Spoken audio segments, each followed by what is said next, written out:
My name is Rodney John Carter. My grandfather's country is Dja Dja Wurrung and my grandmother's country is Yorta Yorta.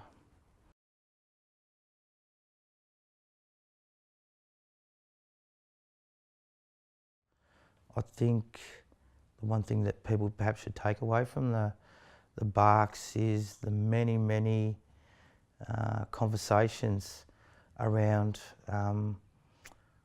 what are these barks in terms of ownerships and museums and collecting and Australian identity and all of those things. I think in terms of us forming an identity as a country, that'd be one thing I'd love people to take away from looking at the barks.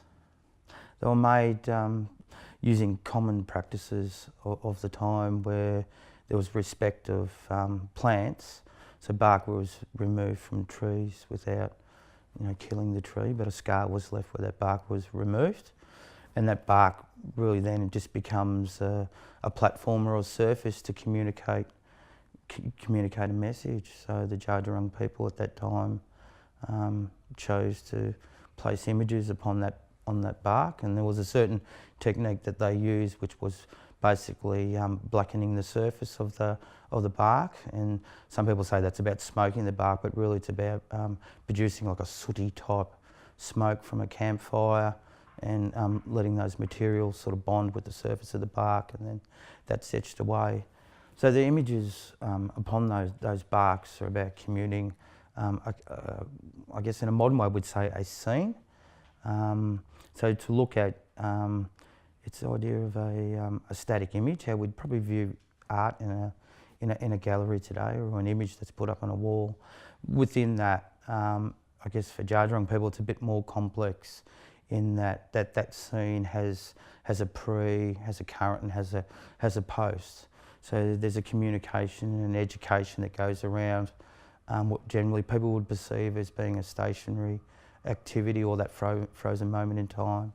So one generally picks the idea of a scenic or a scene area, and the other one's about the idea of hunting and living within the landscape.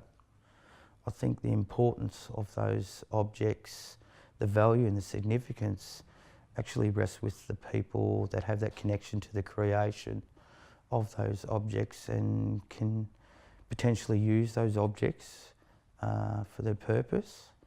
I believe the creation of those objects long time ago, though it was about a connection with a non-Aboriginal person, perhaps wanting those objects, becomes secondary then for those objects to be in the hands of non-Aboriginal people and ultimately, in Britain, they're not as valuable as they could potentially be if they were interpreted and in the context of the people they were created for.